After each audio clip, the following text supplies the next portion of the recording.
Eh, Otaku d'un jour, c'est quand ta prochaine vidéo? Ah, plus tard, plus tard. J'ai pas l'inspiration là, tu vois.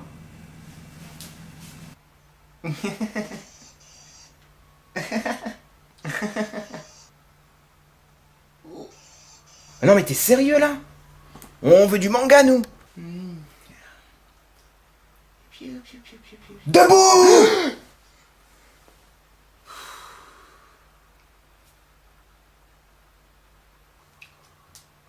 Oups. Salut tout le monde, j'espère que vous allez bien.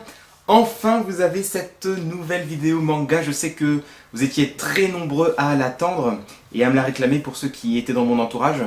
Je sais, j'ai fait une petite pause au niveau des vidéos, que ce soit manga, les cartes, tout en fait. Sauf un petit peu les New Unbox qui sont restés, mais bon, il y avait aussi du retard par rapport à la publication, on va dire, par rapport au respect du mois en cours. Je sais bien. Pour vous dire la vérité, j'ai eu un petit coup de blues, un petit coup de mou par rapport à la chaîne et par rapport à la croissance de la chaîne. Tout simplement parce que je trouvais pas ça rentable en fait. Le rapport entre le temps consacré, le temps investi dans le montage, dans l'enregistrement de la vidéo, tout ça, par rapport à la croissance réalisée sur la chaîne pendant l'année. Ça faisait 1 an que j'ai créé la chaîne. Je trouvais ça un petit peu décevant, en fait, je me décevais un petit peu moi-même. Donc voilà, c'est vrai que voilà, quand on a un objectif qui n'est pas forcément réalisé, pouvoir remettre le pied à l'étrier et repartir, garder la même fréquence de publication de vidéos, je dois vous avouer que c'est un petit peu compliqué. Ceux qui font des vidéos doivent un petit peu le comprendre. Mais étant donné l'entrain et la motivation qui est revenue par rapport à cette vidéo-là, sur Full Metal du coup. Donc l'histoire avec Full Metal c'est assez particulier puisque je discutais avec des gens autour de moi qui me disaient est-ce que tu connais Full Metal et tout, je disais oui. Je disais que je connaissais parce que j'avais vu 2-3 épisodes à la télé, un morceau du film à l'époque, mais lorsqu'on se penche vraiment sur l'œuvre originale, le papier, et que finalement on dévore toute la série, moi je me suis rendu compte que je connaissais pas du tout la série, les enjeux, les personnages, tout ça. C'est vrai que c'était assez intéressant de pouvoir avoir cette nouvelle connaissance de l'œuvre. Donc cette vidéo s'adresse essentiellement à ceux qui n'ont pas lu, je dis bien en entier, l'œuvre de Full Metal, qui sont restés sur un des 2 animés, enfin voilà, qui n'ont pas vraiment profité dans sa pleine valeur de l'œuvre d'Hiromu Arakawa. Et donc voilà, je vais essayer de vous montrer un petit peu les enjeux de cette histoire et puis toute la dynamique et vraiment aussi la puissance du schéma narratif et des thèmes utilisés qui se retrouvent dans des séries, dans des mangas aujourd'hui. Donc c'est dire à quel point l'auteur, qui est une femme, a marqué son époque avec un style d'histoire, un style de scénario du coup qui a inspiré bon nombre de ses contemporains. Allez, c'est parti.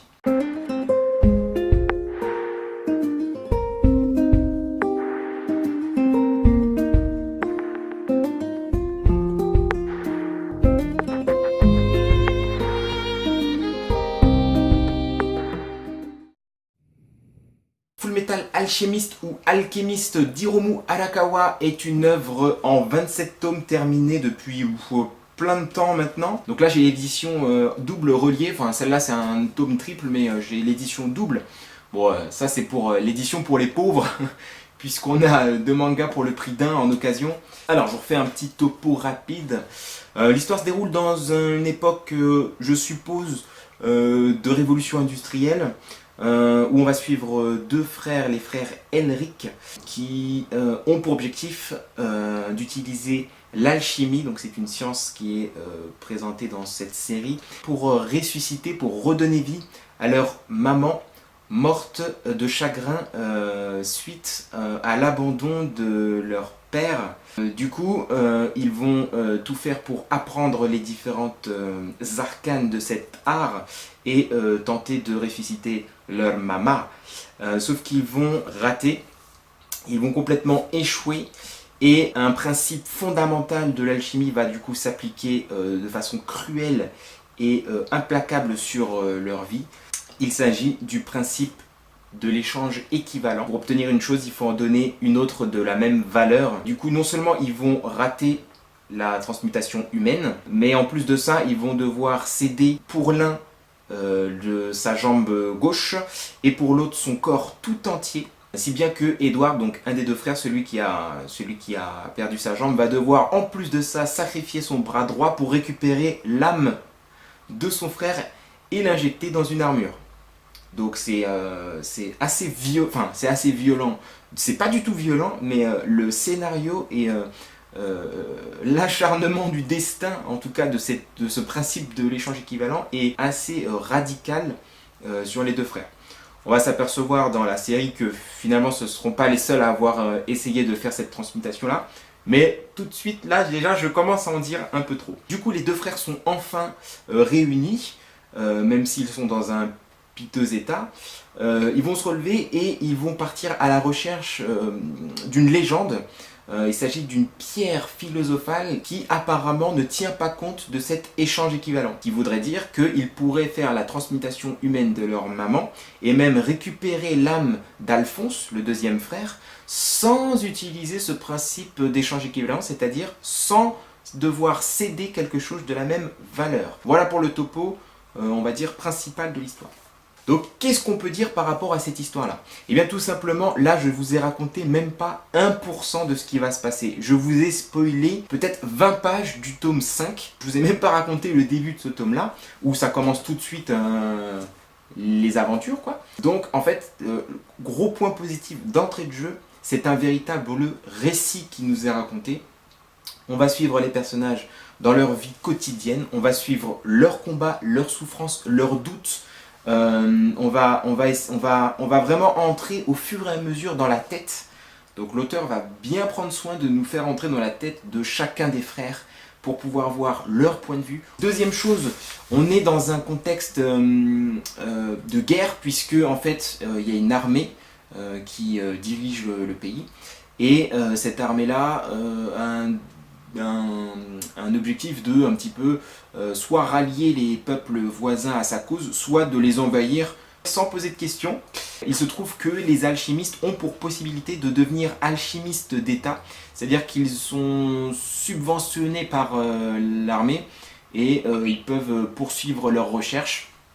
Voilà, sauf que, et là on entre dans le cœur du message, je pense, de l'œuvre, c'est que en contrepartie, ils doivent mettre à disposition leurs facultés lorsqu'il y a des invasions, enfin lorsqu'on est en temps de guerre avérée. Et donc là tout de suite, il y a un rapport de force qui se crée entre l'armée, les alchimistes qui ne sont pas tout à fait des soldats, mais qui ne sont pas non plus des citoyens, et les citoyens qui traitent les alchimistes de chiens de l'État, puisque pour des pépettes, ils se mettent à la solde de l'armée, ils partent en guerre contre des innocents ou contre... Enfin voilà, il y a tout de suite cette notion de guerre et de cette notion sanglante, meurtrière, alors que à la base en fait ce sont juste des scientifiques. Voilà. Donc là tout de suite ça devient compliqué. On est dans un monde qui se respecte pas trop les uns les autres. On a une armée qui essaye de bien faire, mais qui est plutôt maladroite, on va dire, enfin, d'entrée de jeu. Et donc il y a des choses comme ça qui se décident. Il faut dire aussi que Fullmetal va introduire des thèmes qui sont repris aujourd'hui, comme je le disais dans l'introduction. Il s'agit du thème des homonculus et plus précisément des péchés capitaux. Et là tout de suite on peut faire référence à Seven Deadly Sins, un manga qui est en train de cartonner au Japon, qui est en train, pour vous dire, de certains mois, il dépasse même One Piece. Donc il jongle entre la première et la troisième place au niveau des ventes avec One Piece. C'est un manga que j'aime énormément et je vous invite à aller regarder. J'ai fait une vidéo dessus où je présentais un petit peu mon ressenti sur le début de la série. La série a bien grandi depuis. Pareil, elles ont toutes deux comme point commun d'utiliser les 7 péchés capitaux, donc l'avarice, la luxure, la gourmandise, tout ça, tout ça. Et ce thème-là, l'auteur va très bien l'utiliser, puisqu'on va voir apparaître vers les 2 tiers du manga, des personnages qui vont se plaire dans ce rôle de chien de l'armée et qui vont même utiliser l'armée pour assouvir leurs propres pulsions meurtrières. Donc je pense à un personnage en particulier, mais ne dites rien dans les commentaires, il faudra laisser apprécier les gens qui iront voir un petit peu plus la série suite à cette vidéo-là. Et du coup, c'est très très bien utilisé parce que le rapport de force est là, certes, mais en plus, il est mis en scène. On va avoir justement nos 2 frères qui, vous l'aurez deviné, ne sont pas des meurtriers en puissance, n'ont pas besoin d'aller à l'armée pour tuer des gens, on va dire, gratuitement, sans écoper de peine. Eux, du coup, vont souffrir de cette discrimination-là. Par contre, d'autres personnes vont l'utiliser et du coup, là, on a encore un rapport de force qui va s'établir entre les bons alchimistes et les mauvais alchimistes. La chose tout de suite qu'on peut après aussi dire, c'est qu'il s'agit d'un shonen et une chose extrêmement plaisante et extrêmement soulageante sur un manga qui fait quand même 27 tomes, c'est de voir que le personnage féminin, qui est la mécanicienne d'Edward, n'est pas un personnage qui pleurniche tous les 4 matins en disant je suis trop faible, j'en ai marre, c'est toujours vous qui me protégez, alors non, je vais m'entraîner ou je sais pas quoi, à la Sakura ou autre. Là, c'est vraiment un personnage qui se pose des questions, qui ne pleure pas, c'est une battante, qui sait se retirer quand il faut se retirer, qui sait être là quand il faut être là, qui a ses propres combats, et c'est pas forcément des combats d'hommes, donc c'est pas des combats violents, parce que voir une fille dans la violence, du coup, c'est un peu bizarre, parce que forcément, si tu respectes ton héros, tu vas faire la fille un peu moins forte, mais du coup, faut pas qu'elle soit inutile, donc tu lui fais un power-up, et puis après, enfin voilà, une fille, soit ça se bat, mais ça se bat, donne-lui la même puissance, parce que pourquoi lui donner moins de puissance parce que c'est une fille, c'est illogique. Soit la fille, tu lui donnes d'autres combats. Et souvent, les filles ont d'autres problématiques dans la vie, et là, c'est exactement ce qui est présenté dans cette série-là, et c'est rafraîchissant en fait.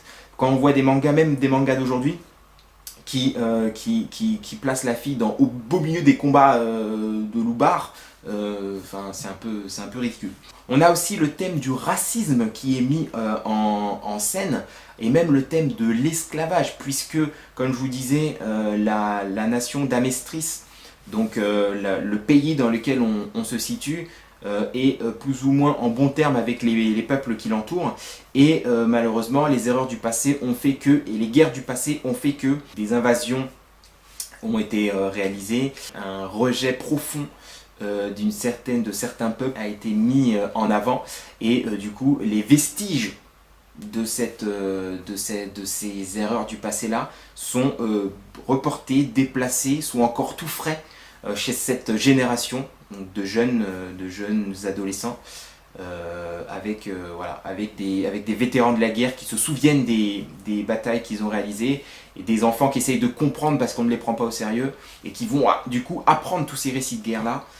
C'est vrai que pour un shonen, on est assez dans le cru, avec la guerre, le racisme, le sacrifice humain. Là, dit comme ça a l'air d'être un peu des thèmes un peu qui font peur, mais justement, c'est là aussi toute la justesse et tout le talent d'Arakawa, parce que il y a les scènes, elle représente les scènes, voilà, des fois il y a des petites giclées de sang, on va pas se mentir, mais on n'est pas dans le gore, on n'est pas dans l'horreur, loin de là. Ce qui doit être édulcoré est édulcoré, ce qui doit être montré, c'est montré, l'effet attendu à chaque fois est produit.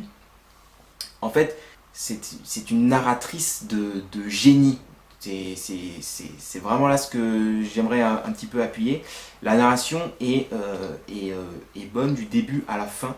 Il y a juste quelques petits passages longuets si on se fait toute la série d'une traite comme j'ai pu le faire, mais si on met quelques pauses, c'est tout simplement du génie.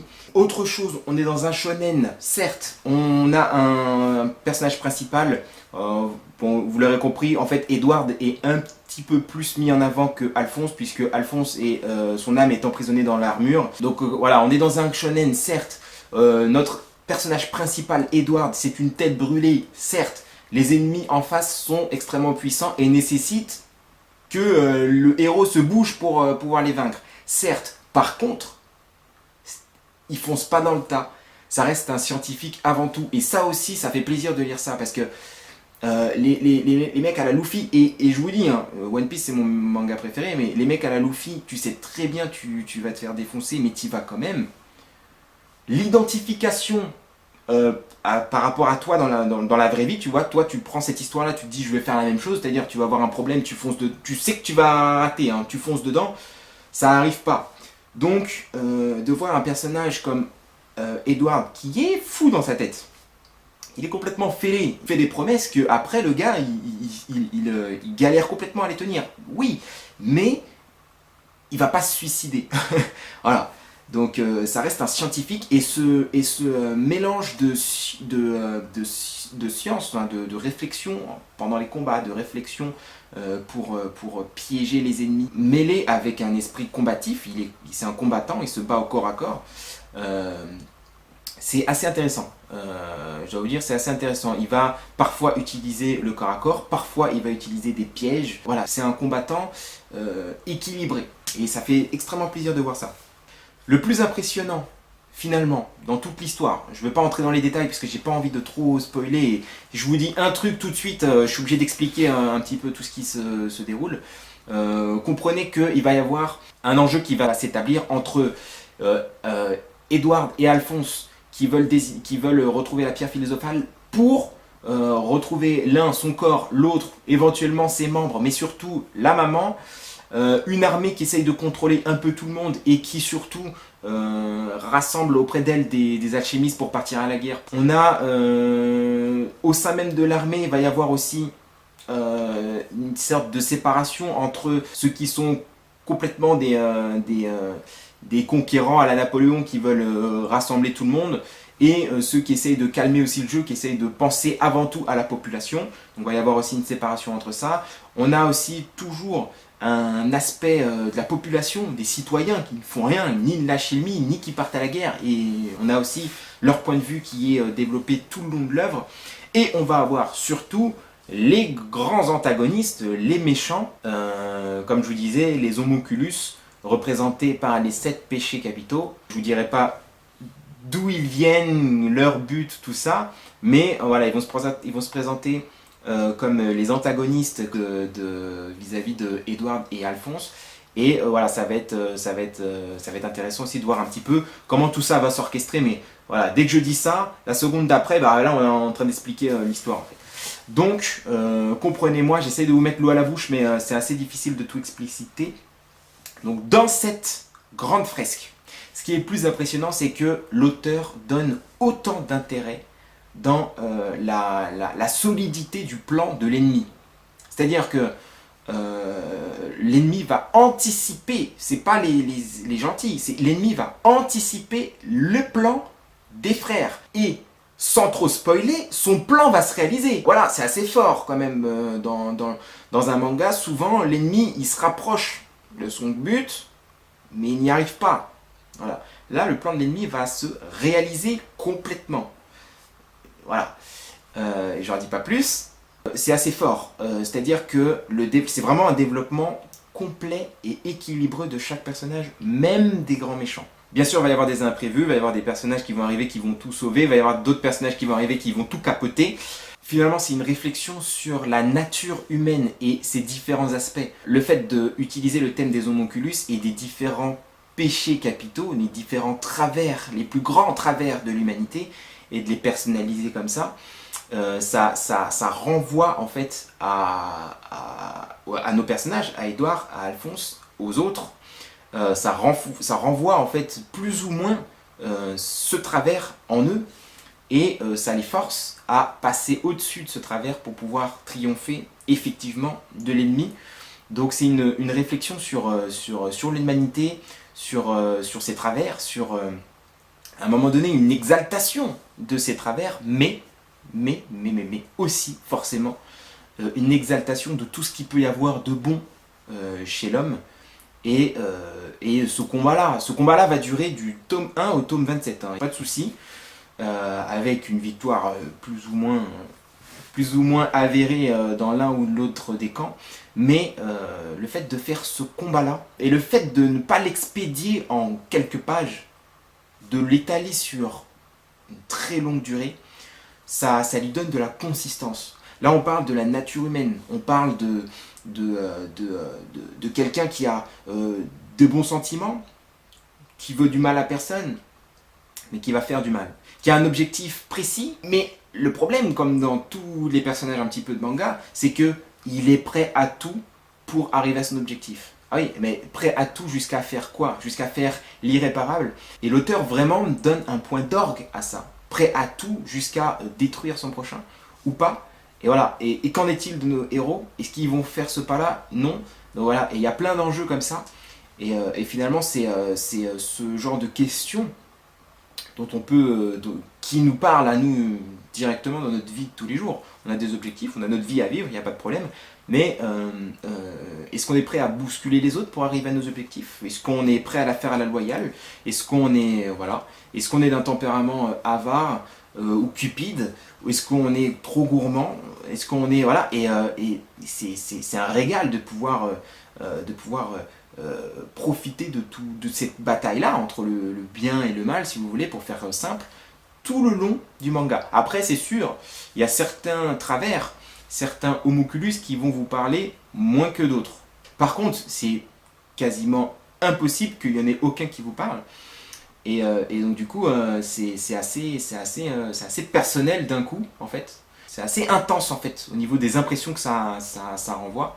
Par contre là, on va aller dans les points négatifs, et le gros point négatif de Hiromu Arakawa sur toutes ses œuvres, mais Full Metal est l'une de ses premières, donc on balance tout de suite, c'est la flemmardise. Alors là, voilà. Les dessins sont très souvent manque de décor à l'arrière, il y a très souvent des fonds blancs. Les personnages ont un aspect, il n'est pas travaillé, des têtes rondes, des traits qui ne sont pas détaillés. Les personnages se ressemblent entre eux, ont des coupes qui se ressemblent. Après, si on pousse encore la comparaison, des personnages sont reproduits à l'identique. À l'identique. Le grand méchant, un des grands méchants de Full Metal ressemble à l'identique à un des grands méchants d'une série d'après. Et une série d'après encore. Elle se prend pas la tête. Elle a fait 15 visages, elle fera toujours les mêmes pour toutes ces histoires. Et ça, c'est pas bien.